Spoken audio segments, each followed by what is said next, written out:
ایک امام کی بات سنائی ہے، آؤ تمہیں دلی کے ایک مانگت کی کہانی سناؤں۔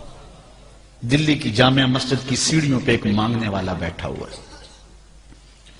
ایک بہت بڑا انگریز افسر مسجد کی وزٹ کے لیے آیا، اس نے ہاتھ پھیلا دیا، اس نے اپنی جیب سے پرس نکال کر کے چند روپے اس کی جیب میں رکھے، دوبارہ جب پرس ڈالنے لگا تو پرس گر گیا۔ اس مانگنے والے نے وہ پرس اٹھا کے سنبھال لیا۔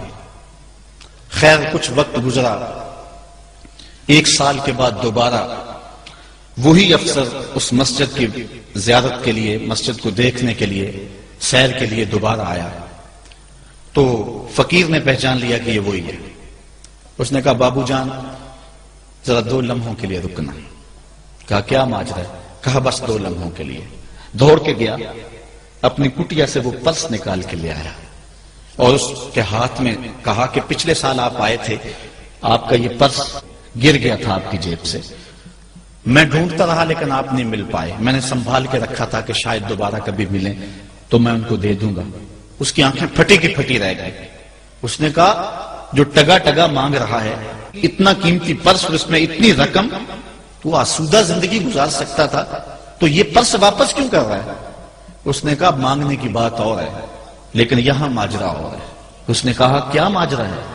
اس نے کہا کہ اگر تیرا پرس میں سنبھال لیتا، رکھ لیتا، کام آ جاتا، 4 دن کی زندگی عیش سے گزر جاتی، لیکن مسئلہ یہ نہیں ہے، مسئلہ یہ ہے تو عیسائی ہے اور میں حضور کا غلام ہوں۔ کل قیامت کے دن اگر تیرے نبی حضرت عیسیٰ نے میرے نبی کے سامنے شکایت لگا دی کہ آپ کے امتی نے میرے امتی کا پرس چرایا تھا، تو پھر میرے نبی کو تیرے نبی کے سامنے شرمندگی اٹھانی پڑے گی۔ تو میں مانگت ضرور ہوں، بے غیرت نہیں ہوں کہ اپنے نبی کو تیرے نبی کے سامنے شرمندہ کروں۔ یہ تو مانگتوں کی کہانی ہے، آج تو بادشاہ لوٹ رہے ہیں، آج تو پیٹ بھاری نہیں رہے ہیں اور ہم کہتے ہیں ٹکڑے ٹکڑے کر دیں گے، یہ زبانی دعوے ہیں، جمع خرچ ہیں۔ ایسا نہیں ہوگا، آؤ اپنے اندر تبدیلی پیدا کریں۔ ہم اپنی ماضی کی تاریخ پڑھتے ہیں تو حیرت زدہ ہو جاتے ہیں، لوگوں میں کتنی اخلاقی بلندی تھی، آج ہمارے اخلاق لٹ گئے ہیں، آج ہمارا کردار نہیں رہا۔ ہم مدینے کی گلی میں پھر دوبارہ چل